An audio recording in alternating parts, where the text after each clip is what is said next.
C'est l'heure de la Brigade, la seule balado 100% francophone qui traite des sénateurs d'Ottawa. Partisans des Sens, à vous de jouer! Bienvenue dans la Brigade!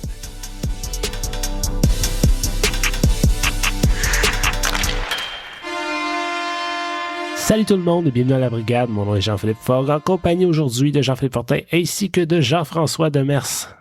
En remplacement toujours de Pascal Villeneuve qui commence à manquer des chiffres. J'aimerais prendre un tout petit moment pour vous rappeler que la Brigade est disponible sur toutes vos plateformes de diffusion de podcasts ainsi que les vendredis et mercredis sur les ondes du 94.5 Unique FM. D'ailleurs, si vous voulez nous aider, on vous invite à nous faire une petite review sur Apple Podcasts ou sur Spotify. Un peu plus tard sur l'émission, on reçoit l'ancien numéro 61. Non, je ne parle pas de Mark Stone, mais bien d'André Benoit, des sénateurs d'Ottawa. Mais tout d'abord, messieurs, comment allez-vous? Yes, ça va bien. Pète le feu, bien sûr. André Benoit, moi je me souviens, dans la saison, si je me trompe pas, il a commencé une saison à la sortie du camp d'entraînement. Mais je me souviendrai toujours, puis j'en ai déjà parlé sur l'émission, la présentation des joueurs au début de la saison, comment c'est sacré pour moi. Mais je me souviendrai toujours quand l'annonceur a dit « From St. Albert, Ontario ». De Saint-Albert, Ontario, André Benoit. Je capotais, là. Il l'a dit, l'annonceur l'a dit avec une voix plus la bouche pleine de curds. La bouche pleine de curds, ah ouais. Mais non, mais André, ben nous autres, moi puis JP, ben tu sais, on est allé à la même école primaire que lui. Puis quand on était jeune, ben, on jouait au rond de glace à l'extérieur. On appelle ça le rond. C'est vrai qu'on l'a baptisé comme ça. Hein, là. Ouais, on s'en va au rond. On s'en va au rond. À tout à l'heure, on s'en va au rond. C'est quoi le but du jeu, concrètement? Le but du jeu, c'est un rond de glace extérieur. Là. C'est comme... c'est une patinoire. Ouais. C'est une patinoire extérieure avec des bandes. Que tu joues au hockey. Là, encore là, si vous voulez aller la voir à côté du centre communautaire. OK. André Benoit, il a déjà patiné. Puis je me souviens, on mettait tous les bâtons dans le milieu, puis André il était là. Puis on t'arrive pour trier les bâtons, puis André il dit non, il dit c'est moi contre tout le monde. Fait que moi j'étais comme, ben là, ça se peut pas, tu sais. On est comme 11, lui il est 1, tu sais. Mais finalement, il nous a torché, là. Il nous a torché solide, puis moi, quand j'étais petit, c'était comme à moitié traumatisant de voir quelqu'un aussi bon. T'sais. Moi, j'étais pas bon. Là. J'étais pas bon, j'ai jamais joué au hockey. T'sais. Mais de voir lui, que moi, j'étais un con, puis lui faisait ce qu'il voulait avec la puck, puis avec tout le monde, là, c'était incroyable comme... Ça, c'était au primaire, ça? Ouais, on était... Ouais. Comme il avait quel âge? Ben, il a dû être en 7e, 8e année. Là, fait que moi, j'étais tout de bien en 4e, 5e, ouais. Parce qu'il y a un même âge que mon frère plus vieux, Martin. Fait que... C'est 39, André. Pour les gens qui ne sont pas de l'Ontario, 7e, 8e année, c'est genre... Secondaire. 12-13 ans, j'ai envie de dire. Secondaire. 1, 2. Là. Ouais, c'est ça. Avant qu'ils partent pour Kitchener, là. Ben, la région d'Ontario. Là. Il a joué junior C ou quoi de même. On entame les dernières minutes de jeu. La Brigade déploie son 6e attaquant. Donc, il est originaire de Saint-Albert dans l'Est ontarien. Il a porté l'uniforme de l'Avalanche, des Sabres, des Blues et des Sénateurs. André Benoit, bienvenue à la Brigade. Merci d'avoir accepté notre invitation. André, comment ça va? Ça va très bien. Merci de m'avoir invité. Ça fait plaisir. Là, j'ai nommé plein d'équipes, mais tu as aussi joué pour plusieurs équipes dans la Ligue américaine. Alors, ma question pour toi, as-tu gardé tous tes chandails? J'ai essayé d'en garder un de toutes les équipes que j'ai jouées. Oui. Mais j'en suis pas venu à bout. J'en ai plusieurs. Il y en a plusieurs qui ont été donnés, là, mais j'ai essayé d'en garder. Je me suis dit que c'était pour être un beau souvenir à un moment donné. C'est pas encore là, c'est encore dans un bac dans le fond de la cave, mais un jour, peut-être, je vais le mettre quelque part. Ben d'ailleurs, je vais en profiter pour le sortir tout de suite. Je le gardais pour la fin. Un que tu as donné, qui est d'ailleurs chez nous. Ah, ben, regardons ça. André Benoit, sénateur de Binghamton. Bon. Ah, je le mets de Binghamton. C'est vrai? Combien tu veux pour? Non, c'est des farces. Mais là, ta carrière s'est terminée. Je suis curieux de savoir qu'est-ce que tu viens? Oui.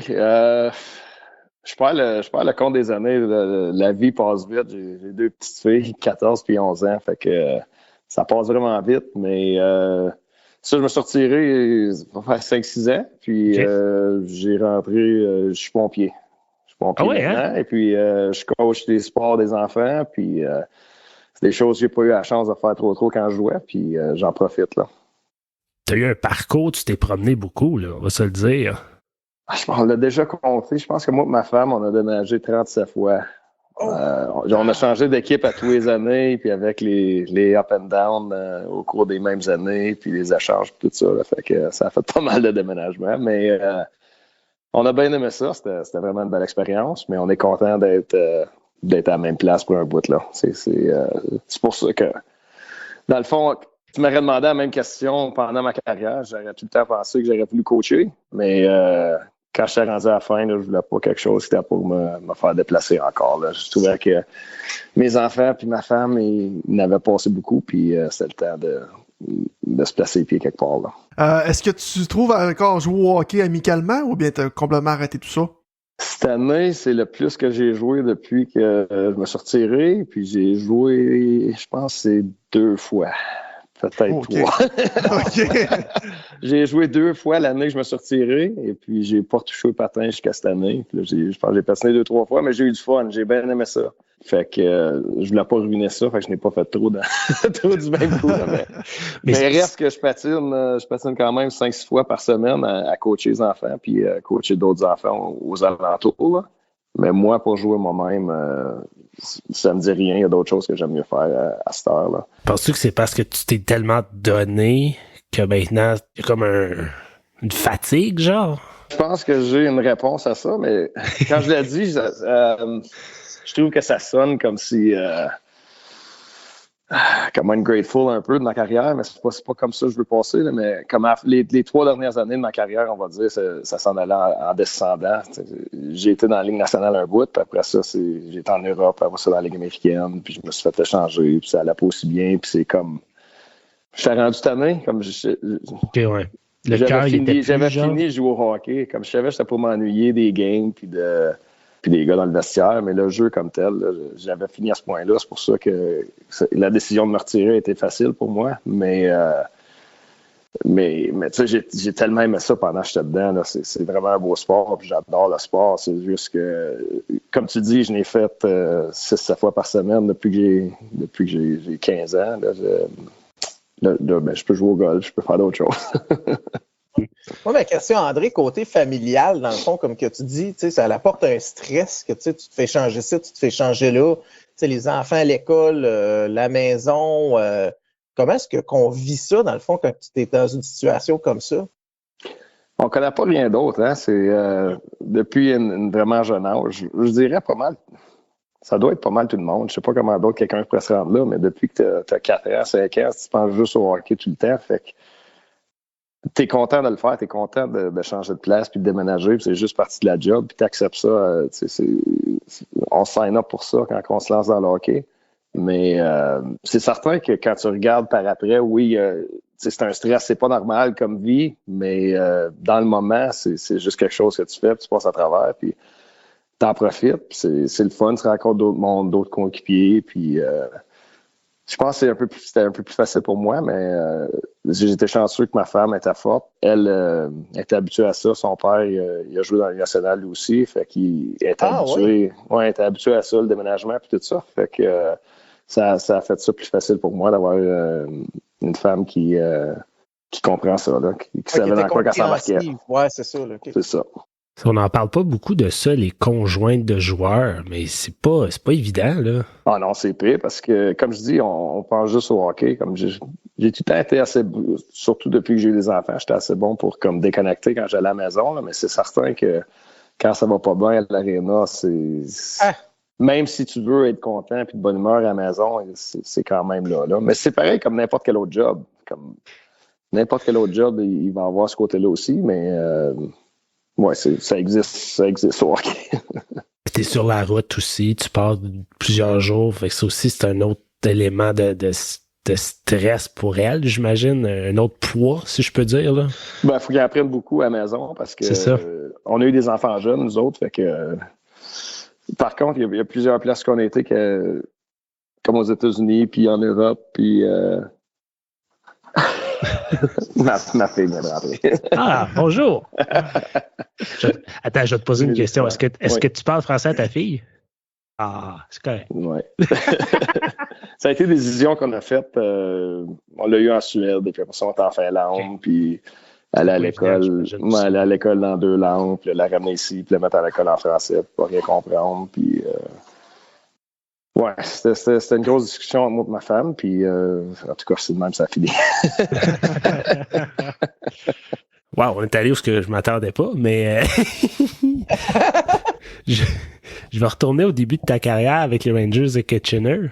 Si on regarde les statistiques de l'histoire des Rangers, t'es présentement le 3e meilleur pointeur de l'équipe et le meilleur défenseur de son histoire en termes de points. Moi, je me souviens, j'étais tout petit. Ben, j'étais plus jeune. Je pense pas que j'étais si petit, mais... Puis dans le droit, il y avait justement tout le temps le pointage des meilleurs pointeurs de la Ligue, de la OHL. Ah, OK. Puis j'imagine que c'est parce que t'étais là. Puis à chaque fois, je regardais, j'étais comme, où est rendu André Benoit? Puis c'était juste en tant que petit gars de Saint-Albert, parce que, mettre en contexte, André, JF, moi, on vient de Saint-Albert. Il y avait comme une certaine fierté de te voir aller comme ça, tu sais. Puis je me souviens, moi puis Jean-François, on travaillait à la fromagerie dans le temps, puis avant que ça brûle, bien sûr, là, il y avait ton chandail sur le mur avec les Rangers, il y avait le chandail de Sébastien Savage avec les 67 d'Ottawa. Ouais. Puis il y en avait un autre, je pourrais pas dire, mais c'était une équipe en Europe. Ah oui, c'est vrai, puis il y avait Danick Ouimet, je pense, là, Alain Raymond, peut-être? Oui, je pense que c'était Alain Raymond. Ouais. Ah, ça se peut, ouais, c'est ça. Puis tu sais, c'est juste pour dire... savoir, j'ai travaillé là, moi aussi. C'est vrai, hein? Ouais, hein? Je pense qu'on a tous travaillé là. Ben, t'as pas le choix. T'as pas le choix. C'est la place. Mais tu sais, c'est juste pour te dire comment, dans une petite communauté, c'est le fun de voir un des nôtres qui va, puis il y a une certaine fierté. Fait que pour ça, je voulais te dire merci. Ben c'est le fun d'entendre ça. Je te remercie. C'est quelque chose que je me rends pas toujours compte quand moi je suis à l'étranger, je suis ailleurs, je suis en train de jouer, puis on voit pas toujours ce qui se passe dans notre chez nous. Puis là, après les Rangers, ben t'as commencé ta carrière professionnelle avec les Bulldogs d'Hamilton. Ouais. Ça, on le dira pas trop fort, mais c'était associé aux Canadiens de Montréal. Oh, oui. On les aime pas, ils m'ont jamais collé up. mais toi, petit enfant, plus jeune, est-ce que tu avais une équipe préférée? Oui, ben moi, les Sénateurs n'existaient pas quand j'étais jeune, fait que c'était les Canadiens de Montréal. Je me rappelle quand on a gagné la Coupe en 93, puis je sautais sur le sofa. Je sais pas pourquoi c'est une mémoire qui m'a marqué. Mon père était pas à la maison, il fallait que je l'appelle pour lui dire que j'avais vu ça, puis en tout cas. Mais quand les Sénateurs ont rentré dans la Ligue, mon père, on a changé d'équipe. C'est vrai? Puis, oui, on était des fans des Sénateurs depuis la première journée. Là. Et puis, il y a des gars à l'école qui avaient changé d'équipe, puis il y en a d'autres qui avaient resté des fans de Montréal. Fait qu'on pouvait les agacer un peu, puis on se faisait agacer, c'était le fun. Bien, André, là, à l'école primaire, on faisait tout le temps des spectacles. Je sais pas si tu te souviens. Moi, je m'en souviens. Je sais que tu t'en vas. J'ai une bonne idée où tu t'en vas, moi aussi. J'ai une bonne vidéo cassette chez nous, puis je me tu l'as-tu? Tu l'as-tu en cassette? On peut-tu l'avoir? Je vis plus à Saint-Albert non plus. Là. Il faut que je voie ça. Alors que je trouve ça, là, je vais essayer de trouver ça et vous envoyer ça. Puis, un moment donné, il me semble, tu dis, dans le fond, ton rêve, c'était de gagner la Coupe Stanley, puis ton joueur préféré, c'était Scott Stevens. OK, oui, ça se peut. Je me rappelle pas de mes lignes, là. OK. Mais je sais que Scott Stevens, ça fait du bon sens, là. Je l'aimais en tant que joueur. Ça reverrait que j'ai pas reviré comme lui pendant tout, là. Il était un petit peu plus tough que moi, mais dans le temps, ça fait de l'allure parce qu'en 8e année, j'étais à la même grosseur que j'étais en ce moment-ci. Fait que je pensais probablement que j'étais pour être un défenseur tough. Ça n'a pas reviré de même. Ouais, mais moi, je me rappelle d'un spectacle, puis c'est bien flou, là, mais il semble que tu portais un gilet des sénateurs, puis t'étais comme... Ouais. Je suis me rappelle, joueur, puis... Oui, je revenais dans mon village après avoir gagné la Coupe Stanley. Ouais, puis, c'était ça. Ouais, Martin, Jacob Rayon, c'était le maire du village. Ouais, c'est ça. Ben non! Fromagie fromageon, là. Ah, wow! La chanson, en tout cas. Oh, je m'en rappelle pas de ça. Mais je pense que c'est le Festival Lacquer. Je revenais au Festival Lacquer dans le spectacle. Puis, c'était drôle. Tu peux pas être plus cliché Saint-Albert que ça, là. Ça mieux. Je me rappelle plus c'était qui. Quelqu'un me contait que... Mais vous connaissez Jacob, j'imagine. Pour le monde qui écoute le podcast, ça serait pas aussi le fun, là, mais c'était un gars à mon école, puis on était des bons amis. Puis des années après, il y a quelqu'un qui dit « André, il a joué dans le national, puis toi, t'es pas le maire du village, qu'est-ce qui se passe? » Ça m'a pas su la pièce. Wow. Oh là là. Mais moi, je suis content que tu t'en souviens parce que moi, je m'en souvenais. Je voulais lui demander, mais je n'étais pas assez sûr de ma shot. Ouais. On a parlé avec ma mère dernièrement, puis c'est ça qu'on disait, il fallait trouver la cassette parce qu'on savait que c'était quelqu'un qui l'avait filmé quelque part. Là. J'ai ça chez nous caché, là, mais trop falloir que je trouve ça. André, là, on en a parlé tantôt. Tu as commencé avec les Bulldogs d'Hamilton. Ça n'a pas fonctionné avec les Canadiens. Tu es allé en Europe. Oui, ça a été comme... c'était le temps. Hamilton, ça a fonctionné. C'était comme... Parce que j'ai pas été Vous avez gagné la coupe avec Hamilton. Oui, mais j'ai pas été repêché. Fait que fallait que je sois quelque part dans la Ligue américaine. Fait qu'ils m'ont donné une chance de jouer. Fait que... autant que je niaise que je les aime pas parce qu'ils m'ont pas callé up, les Canadiens m'ont quand même donné la chance de faire mes débuts professionnels dans la Ligue américaine. Fait que il faut quand même que je sois reconnaissant pour ça. Et puis la première année a bien été, la deuxième année elle a un peu moins bien. Puis au milieu de l'année, il y a une équipe de la Finlande qui m'a fait un offre pour aller jouer là la saison d'après. Et puis c'est ça, j'ai signé au milieu de l'année parce que je me faisais scratcher puis c'était in and out du line-up. Mais ça a fini qu'il y avait des blessés, puis on a gagné la Cup Calder, puis j'ai joué beaucoup des playoffs, puis là, les Canadiens voulaient que je reste, mais j'avais déjà signé, puis dans ma tête, un coup que j'ai signé un contrat, il faut que j'y aille là. Il n'y avait pas question de renégocier là-dessus. Ça a l'air de quoi l'expérience quand tu arrives là-bas? Est-ce qu'il y a quelqu'un qui t'accueille? Est-ce que tu es logé? Est-ce que tu es... On a été logés. Je me rappelle de ça. Quelle sorte de rating qu'il y a ton podcast? Au pire, on coupe au montage. C'est pas rien de grave, mais je sais pas pourquoi l'histoire-là me rentre dans la tête. J'arrive en Finlande, puis ma femme est encore à la maison parce que je voulais aller placer les affaires puis faire sûr que je savais où ce que je m'alignais avant qu'elle arrive. Puis le camp d'entraînement, c'est tout à bien baisé, fait que ça aurait été pas mal plate pour elle. Fait que je pense que je me lançais là 2 semaines ou 1 mois avant qu'elle arrive. Puis c'est ça, là, il m'avait mis dans un appartement, puis on avait sorti avec les gars le soir d'avant, puis pris une coupe de bière. Fait que le lendemain, je dis ça fait plus ou moins bien, ça serait une bonne idée d'aller prendre un sauna en bas du bloc appartement. Fait que je m'en vais en bas là, puis je viens à bout de trouver le sauna, puis je rentre là-dedans, puis je m'installe avec mon costume de bain. Et puis j'entends du monde parler dehors. D'un coup, une madame de 70 ans qui rentre tout nue. Là, elle me regarde, elle commence à crier après moi en finlandais. Je comprenais rien. Moi, non, je suis pas supposé être ici, non. Là, elle sort dehors, puis là, je l'entends cacasser avec un autre. Là, son mari, il rentre tout nu, lui tout. Puis là, il commence à me crier après. Puis là, je comprenais rien. Fait que là, il me pointe, il dit « Hey, toi, viens ici. » Il me faisait des signes de main. Fait que je sors, puis en dehors de la porte, il y avait une liste. Fait qu'il fallait que tu signes ton nom pour réserver le sauna. Fait que les autres, ils avaient réservé ça. Fait que j'étais pas supposé être là. Wow, bienvenue en Finlande. Mais, moi, c'est ça, j'ai été chanceux. J'ai pas resté dans ce bloc-là. Ils nous ont changé d'appartement quand ma femme est venue. Mais les Finlandais, c'était du bien bon monde. C'est du monde bien semblable aux Canadiens. Super accueillant. On était très bien reçus. C'est une de nos places préférées qu'on a joué, c'était en Finlande. On venait juste de se marier, on n'avait pas d'enfants, fait que on a exploré la Finlande. C'était vraiment le fun. Puis, est-ce que tu as juste joué en Finlande à ce moment-là? Cette année-là, j'ai joué en Finlande. Après ça, juste cette année-là, oui, c'est une ligue de Finlande. Oui, non, mais... après ça, j'ai été en Suède. OK, c'est ça ma question.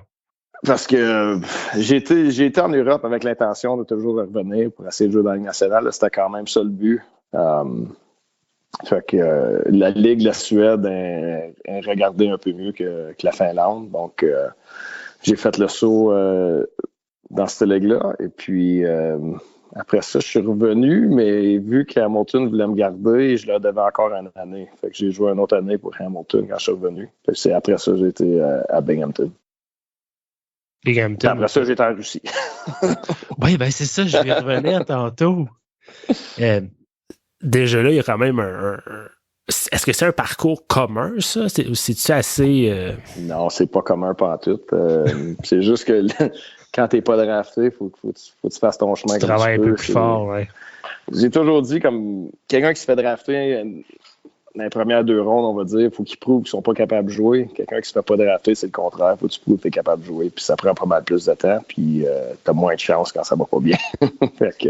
Penses-tu que, André, vu que tu étais un défenseur offensif de petit gabarit, parce que tu sais, tes points, tu faisais beaucoup de points offensivement, tu penses-tu à cause de ton petit gabarit, puis c'était comme la vieille old hockey mentality, que tu sais, les GM, ils avaient peur de prendre des défenseurs à petit gabarit. Tu penses-tu que ça comme... Ça un petit peu, mais c'était quand même... Un petit peu, mais ça a commencé à changer. Je dirais plus, moi, quand j'ai déménagé de Saint-Albert à venir à Penetang-Washington, tous les tryouts étaient finis, puis j'ai été joué pour l'équipe junior C ici. Le coach, il avait besoin d'un joueur d'avant. Fait que j'ai toujours joué à la défense toute ma vie, mais là, j'ai été joué en avant cette année-là. Puis c'était mon année de draft dans OHL. Fait que je me suis fait drafter comme joueur d'avant. Fait que j'ai joué 1 an et demi en avant. Puis mon année de draft pour la Ligue nationale, j'ai changé à la défense, au milieu. Puis je pense que ça m'a fait mal. D'avoir resté en avant, j'aurais une meilleure chance de me faire drafter. Mais, ouais, hein? Je pense que oui. Mais ça, c'est facile quand tu regardes en arrière, mais j'aimais mieux jouer à la défense. Puis suite à la question de JF, dans la nouvelle Ligue nationale, où dire que ça c'est peut-être plus vite, moins... Penses-tu que ton style de jeu aurait mieux fité d'une manière? C'est dur à dire. Mon coup de patin, c'est pas mon atout. C'est pas ça que ça s'aille plus vite, c'est pas exactement mon avantage. Ok, je comprends. Moi, la manière dont je me suis rendu puis j'ai été capable de jouer, c'était juste être capable de... C'était le power play. Mais c'était de penser à la game. Il fallait que je parte avant les autres pour me rendre avant eux autres. C'était pas... J'avais pas plus de vitesse que les autres, puis j'étais plus petit. Fait qu'il fallait que... Ouais, fallait que... C'est avec plus mon sens de hockey que rien d'autre que je suis venu à bout. Tantôt, André, t'as dit que t'as fait un survol d'une saison à KHL. Je sais qu'on entend plein d'histoires par rapport à KHL, que c'est plus ou moins une belle ligue.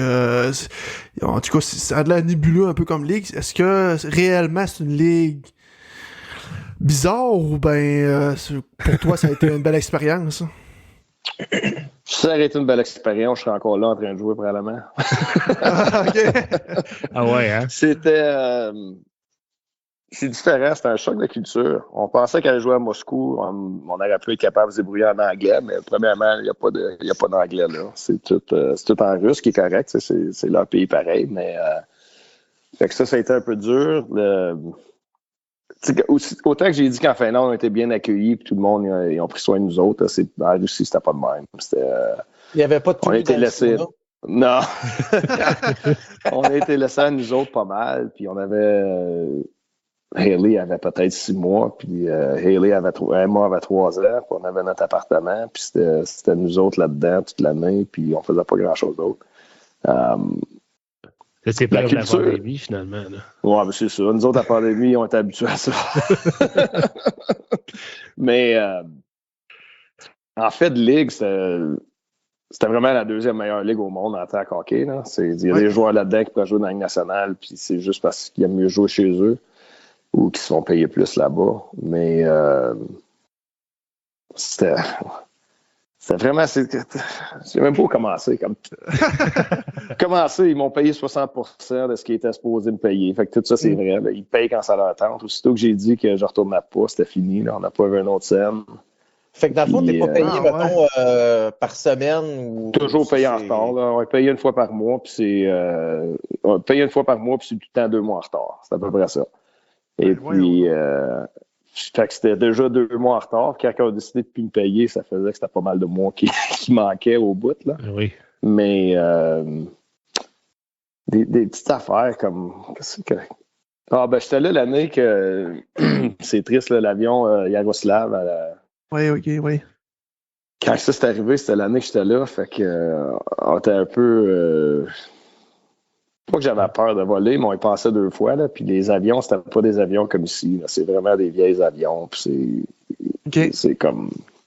Ouais, c'est vraiment différent de ce côté-là. Comme, de la manière que j'explique ça, c'est on va dire que... J'ai aucune idée des chiffres. Là, je vais inventer des chiffres. Mais on va dire que le budget d'une équipe est 15 millions pour l'année. Eux autres, ils dépensent comme 14,9 millions en salaire de joueurs. Mais on va dire qu'ils en dépenseraient juste 14, puis ils prendraient un autre million pour faire que la vie des joueurs serait mieux. Là, comme, ça aurait pu être une belle ligue à jouer dedans. Évidemment, pas en ce moment, là, mais comme autant que moi j'étais là, ça aurait pu être vraiment bien. Mais ils pensent pas de même. C'est juste une différente mentalité. Es-tu encore en contact avec du monde qui sont là-bas? Sais-tu si ça a évolué depuis ou si... Non, je suis terrible pour garder en contact avec le monde. Comme... je pense que c'est parce que j'ai jamais resté dans une équipe bien longtemps. Hein. J'ai joué 2 ans à Moncton, dans ça, j'ai changé d'équipe à tous les années. Fait que ma femme est bonne, elle garde en contact avec les femmes des joueurs, comme sur Facebook, ces affaires-là, plus que moi. Là. Mais quand je sais que je ne reverrai pas quelqu'un, c'est dur pour moi de garder contact. Puis je suis pas un gars de téléphone. Puis Puis j'aimerais ça revenir, tu as parlé de l'accident. Comment... Au-delà de l'expérience générale, juste ce phénomène-là, ça devait quand même être bizarre. J'ai passé 2 fois. J'ai passé me retourner à la maison. Comme ma femme est encore à la maison. On a fait la même affaire où elle était pour venir un peu plus tard. Là. Puis, ça, j'étais voir le GM. J'ai dit comme quelle sorte d'avion qu'on prend, nous autres, pour s'envoler. Oui. Puis, là, il m'a montré des photos. Puis j'ai appelé ma femme. Puis j'ai dit, c'est parfait. Vous allez voir les avions. C'est des avions de la Ligue nationale. On dirait que c'est l'avion de Jay-Z. Puis, en tout cas, j'embarque dans le premier vol. Là, les photos qu'ils m'ont montrées, là, ça faisait 40 ans qu'ils avaient été pris. C'était comme c'était tout du wood paneling. Là, c'est les murs d'avion en dedans. Puis ça sentait à boucan. Puis c'était comme... c'était vraiment... Moi, je sentais l'USSR, là. Ça. Il y avait Marcel Hossa, était là, quand j'ai joué. Et puis, on s'est regardé. On dit, qu'est-ce qu'on fait là, nous autres? Ça tient pas de bout, là. Puis, fait que ça, c'était... Comment il s'appelait ça? Il appelait ça un Tupolev, je pense, l'avion qu'on était dedans. Ça, c'est l'avion qu'on a pris le plus. Puis quand ils ont vu qu'on n'aimait pas trop ça, ils ont dit, non, tu vas aimer ça, la prochaine envolée qu'on fait, c'est d'un bien meilleur avion. Puis c'était d'un Yak. C'était en effet la même sorte d'avion qui a eu l'accident. Qui a eu le crash avec. Colin, ça, c'est les bons avions. Mais on a su pourquoi l'avion s'était écrasé? J'ai entendu des affaires, mais c'est pas assez pour le dire. J'ai entendu que c'était des affaires de communication. Il manquait de set d'écouteurs. Mais j'ai aucune idée. C'est comme des affaires que j'ai entendues à travers les branches, là. Mais c'était vraiment triste. On était au comment t'appelles ça, non?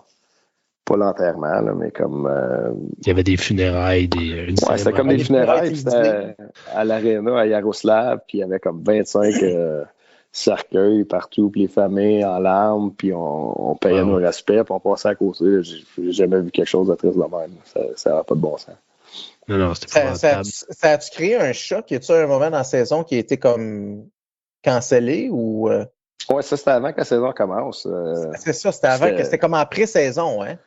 Oui, c'était en pré-saison, puis moi, j'avais aucune idée de ce qui se passait. Je comprenais rien dans les médias, j'avais pas de TV, puis on arrive à l'aréna, puis tout le monde était vraiment silencieux, puis on embarque sur la glace, puis on tourne en rond, puis on a tourné en rond pendant, je sais pas, une demi-heure, comme J'ai patiné comme du patin libre à l'aréna à Castlemaine. Puis je comprenais pas ce qui se passait. Puis je pense que toutes les équipes ont fait ça en même temps. C'était notre manière de faire un moment de silence. Là.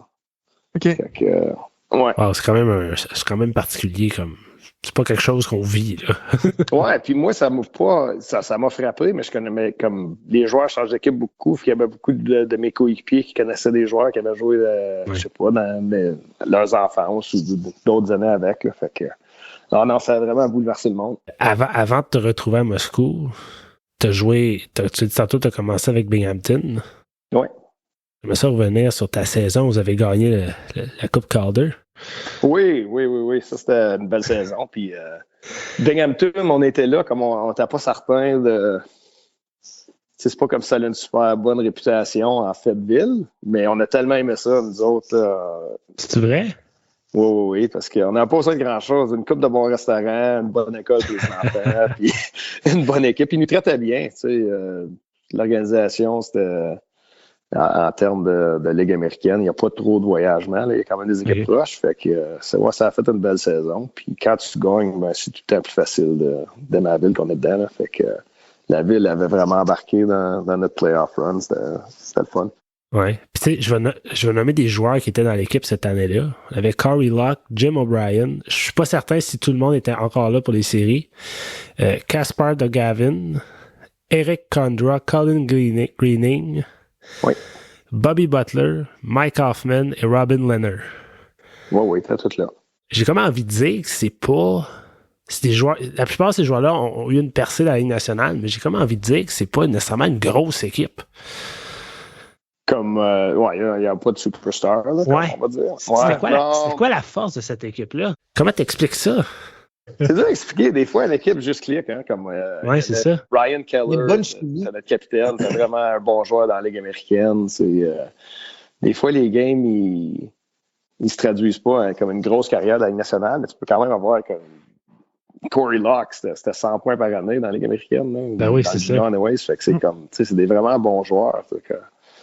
Mais c'est juste que ça n'a pas donné qu'ils sont rendus dans la Ligue nationale pour longtemps. Mais on avait une bonne équipe en Ligue américaine, un bon goaler. Ça avait été aussi. Chaque fois que j'ai gagné, on avait un bon gardien. On prend des notes, Pierre Dorion. Ouais. Puis c'est cette année-là que, si je me trompe pas, tu as fait ton début dans la Ligue nationale? Selon ça doit. Oui, selon les internets, tu aurais joué 8 matchs. C'est ça. Oui.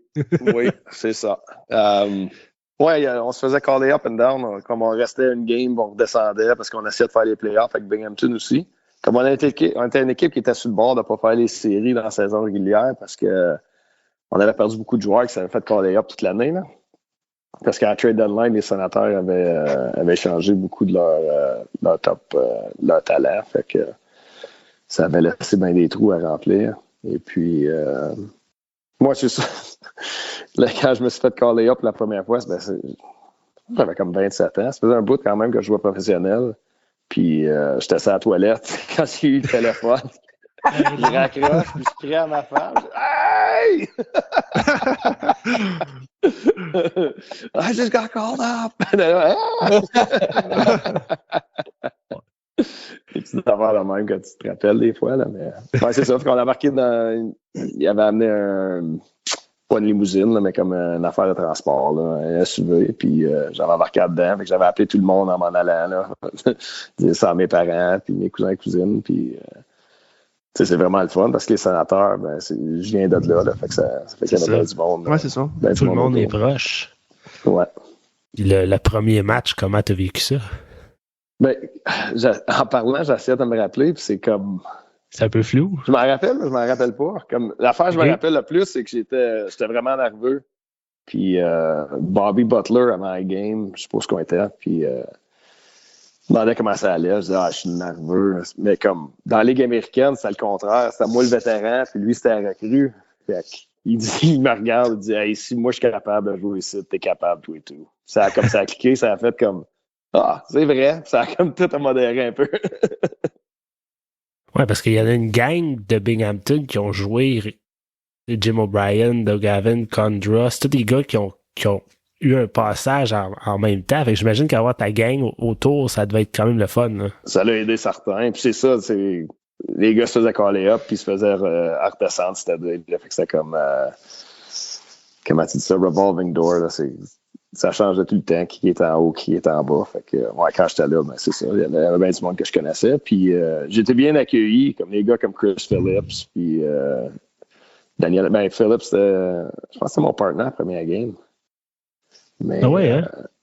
Je pense que oui, si je me rappelle bien. En tout cas, lui, puis Alfredson, tout le monde m'a bien accueilli. Puis je pense, vu que j'étais plus vieux, c'était comme, il voulait me faire sentir bienvenu. Là, fait que c'était le fun. Ouais, mais je voulais te demander, vu que t'es pas nécessairement une recrue, mais en même temps, tu sais, la relation est différente. Ouais, c'est ça, plus comme... Mais quoi qu'à cette heure, il n'y a plus tant de... L'affaire de recrue, c'est plus vraiment... C'est pas comme c'était déjà non plus, là, fait que... Mais non, c'est ça, j'ai été bien accueilli, il y avait rien de...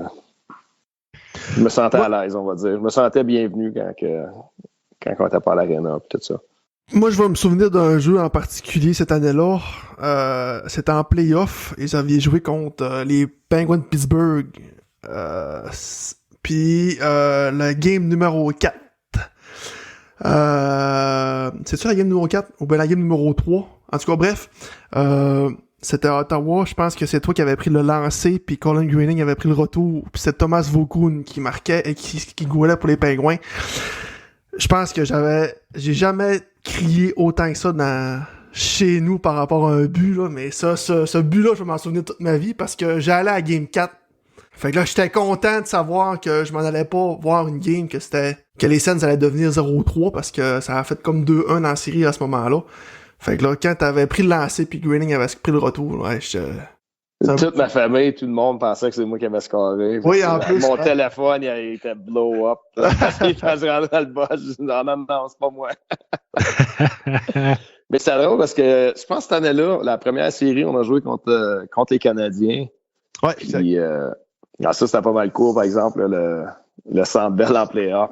C'était quand même quelque chose. Mais j'étais dans les 2 premières games, j'ai pas joué, puis Gryba, ça a fait suspendre en game 2, je pense. Ouais, là, sur Marcelleur.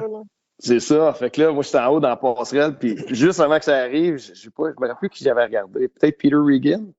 Puis hey, j'aimerais ça jouer. Pas tard, j'aimerais ça. Regarde, là, ça allait arriver. Puis là, il y avait moi, puis c'était moi, Weirkott, qui n'était pas joué. On ne savait pas c'était après qui. Fait que j'ai dit, bâtard, j'ai une chance.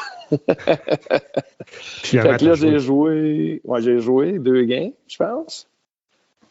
Puis après ça, la même chose à Pittsburgh, on avait une loge pour les joueurs pour regarder une des games, puis la même affaire. C'était bâtard, ça serait le fun de jouer. Je me rappelle pas ce qui avait arrivé, si quelqu'un s'avait fait mal ou de quoi, mais j'avais joué la game après. Y a-tu quelqu'un, tu as parlé tantôt de Chris Phillips, Daniel Alfredson, mais y a-tu quelqu'un vraiment qui t'a marqué peut-être ou qui t'a... autant, ça peut être autant à Colorado, à Buffalo. Ouais, tout à fait. Moi, je suis pas marqué, mais comme... Tu as eu un impact, maintenant. Juste ces gars-là, juste le fait que j'étais bien reçu et qu'ils m'ont fait sentir comme ça allait bien, c'est du monde que je me rappelle d'eux autres, mais en fait d'impact. Ou plus tôt dans ta carrière, peut-être, là, quand tu étais dans la Ligue américaine ou carrément dans l'OHL. C'est une bonne question, ça me prendrait. Faudrait que tu continues à parler un peu, là. On va changer, pas de problème. Mais je pense que les affaires d'impact, comme la manière dont je me suis fait traiter, c'est comme ça que j'ai essayé de traiter le monde, parce que j'étais comme dans le milieu, là, j'étais pas vétéran à ce temps-là. Après ça, quand c'était à mon tour d'être vétéran, je me suis rappelé comment les autres m'avaient traité. Fait que ça a toujours comme... J'ai essayé de continuer de même. Fait que je dirais peut-être qu'ils m'ont influencé de ce côté-là. Parce que toutes les équipes qu'on a eu du succès avec, c'est des équipes qui s'entendaient bien. Il y a une bonne esprit d'équipe. C'est dur de gagner quand c'est tous des individuels ou il y a de la chicane dans le vestiaire ou le monde... Faut vraiment que tu cares à propos de tes coéquipiers, sinon ça marche pas parce qu'il y a quand même beaucoup de sacrifices à faire, fait que faut que tout le monde embarque. Fait que je dirais, des joueurs de même, ils m'ont influencé certains. Il y a beaucoup de coachs qui m'ont influencé aussi, comme Guy Boucher, quand il m'a coaché à Hamilton. Ah ouais, hein? Oui, lui, c'est un de mes coachs préférés, là, juste la manière qu'il coach, tu sais vraiment à quoi t'attendre, puis tu sais c'est quoi. Tu sais, des fois, il y a des coachs qui coachent, puis tu sais pas s'ils sont contents de toi ou non. Guy, tu le sais. S'il est content, tu le sais. S'il n'est pas content, tu le sais. Il n'y a pas de filtre, on dirait, dans le fond, dans sa façon de coacher. Là. C'est ça, mais c'est jamais méchant. Tu sais, des fois, le monde, c'est juste méchant pour te faire sentir mal. Mais lui, c'est vraiment professionnel. C'est juste, si c'est pas assez bon ce que tu fais, il va te le dire. Puis tu vas savoir quoi faire pour être mieux. Puis il va essayer de t'aider. Tu sais, il va t'amener à faire du vidéo avec toi. Puis il veut ton succès. Fait que c'est le fun dans ce temps-là. Juste les regards qu'il jetait pendant les games, là. Il est intense, il est vraiment intense. Avec sa cicatrice, il avait l'air menaçant. Oui. Mais il est menaçant, mais il est pas méchant. Il est comme. Ouais. Mais il est juste hardcore. Il veut du respect, puis c'est ça, il veut du respect, puis en tant que super respecté, puis tout va bien aller. Fait que non, c'était ça. André, est-ce que tu suis encore le hockey aujourd'hui? Est-ce que tu pas plus qu'il faut, hein? Ah ouais, hein? Non, mais c'est intéressant, je trouve. T'as vraiment tourné la page sur une partie de ta vie, comme. Ouais, non, je suis pas ça. C'est comme avoir une discussion intelligente sur qu'est-ce qui se passe avec les sénateurs d'Ottawa ou n'importe quelle équipe en ce moment. Là. Je suis pas capable. Je pourrais même pas nommer les joueurs qui sont là. Ah ouais, hein? Ouais, c'est fou, hein? C'est fou à quel point tu te dis à ta carrière tout le temps juste au hockey, puis du jour au lendemain, coupe les ponts, puis je veux plus rien savoir. Ouais, mais j'ai jamais regardé, j'étais jamais un gars que. Okay. Je regardais un peu de hockey, mais pas plus que ça. Je détachais vraiment quand j'arrivais à la maison.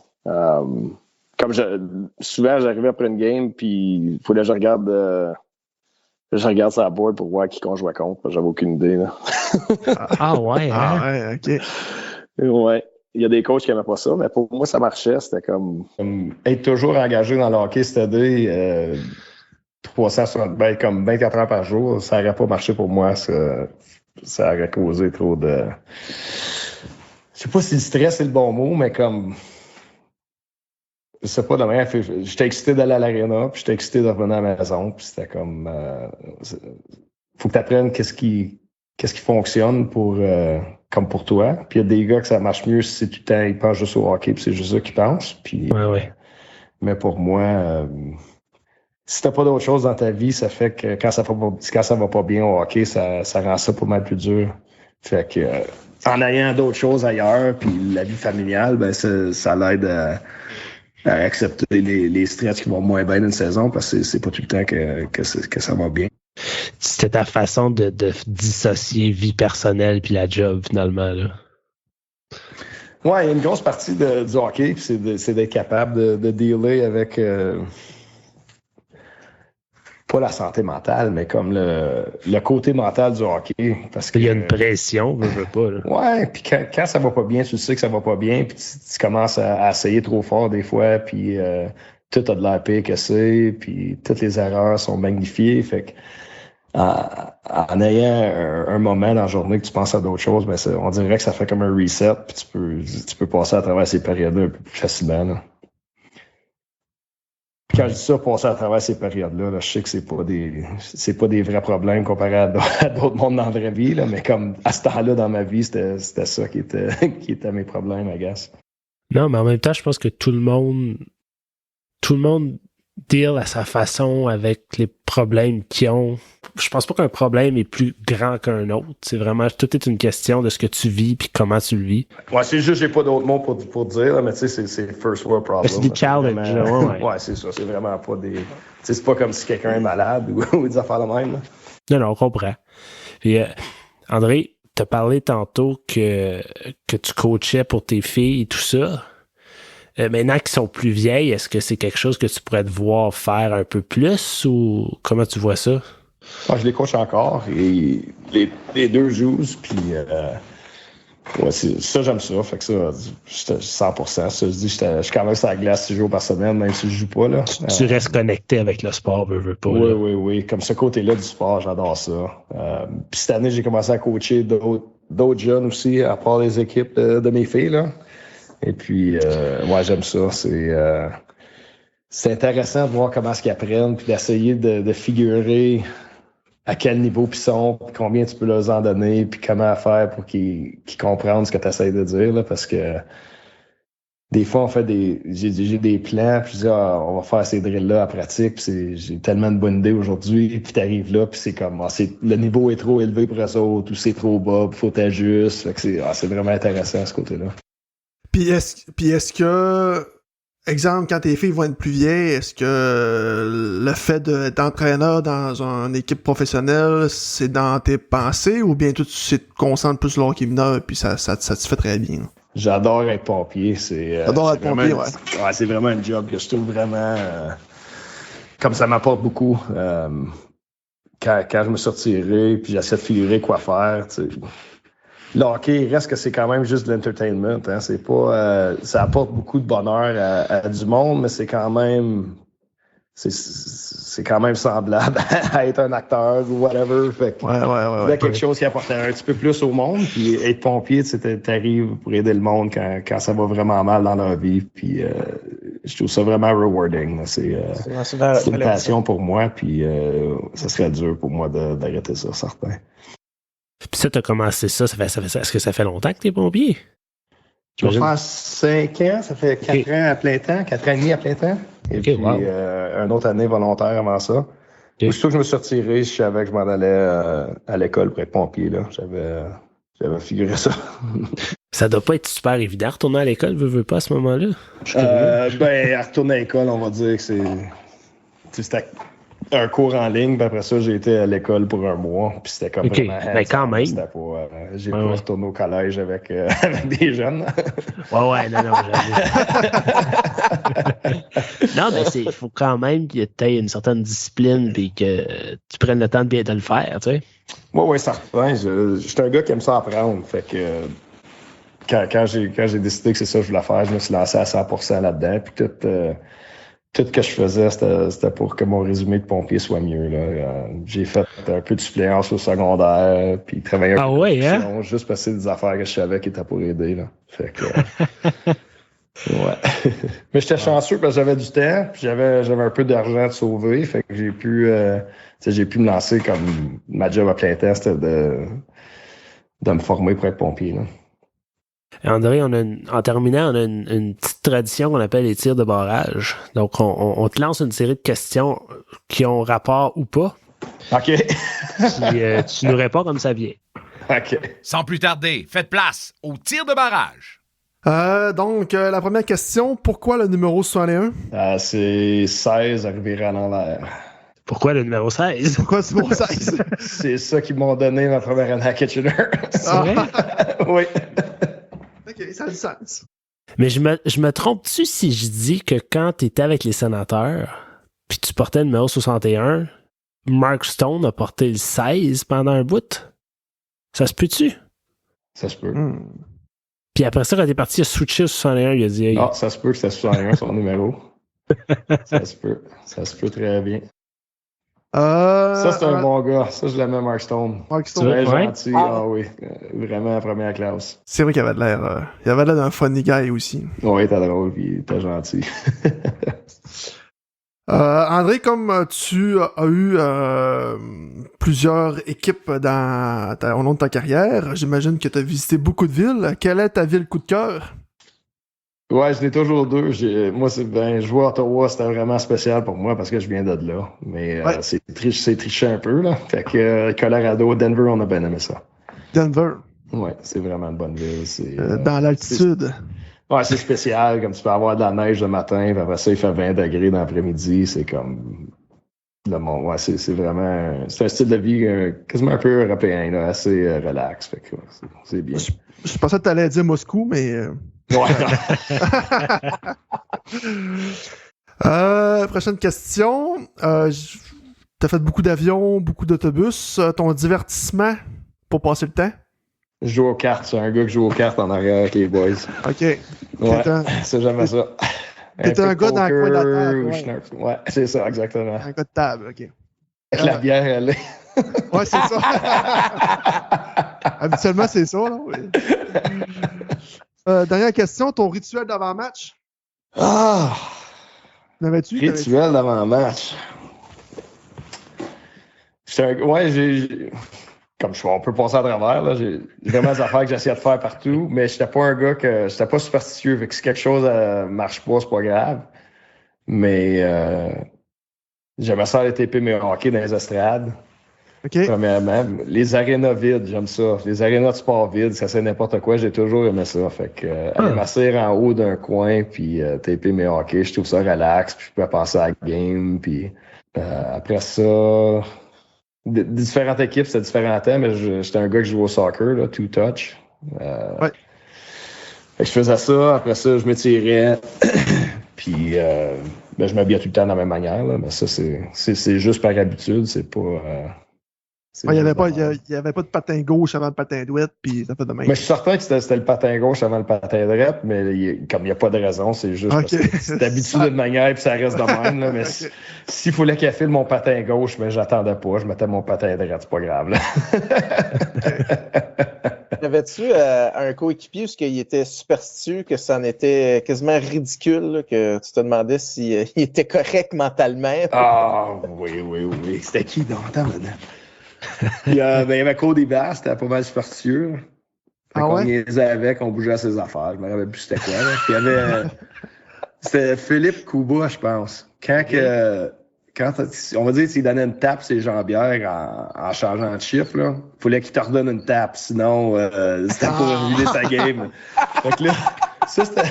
Puis moi, c'était l'année que j'ai joué 8 games. Là. Fait que comme j'étais pas là, ben, les gars ils riaient, ils disaient Hey, va lui donner une tape. Puis comme faire voir que je savais pas ce que je faisais. Là. Puis juste pour le niaiser, c'est-à-dire. Les goalers, souvent, ils ont toutes des superstitions, mais eux autres, on niaise pas avec parce que il faut qu'ils jouent bien. Je vais te poser une dernière question. Si tu avais à choisir le highlight de ta carrière, ça serait quoi?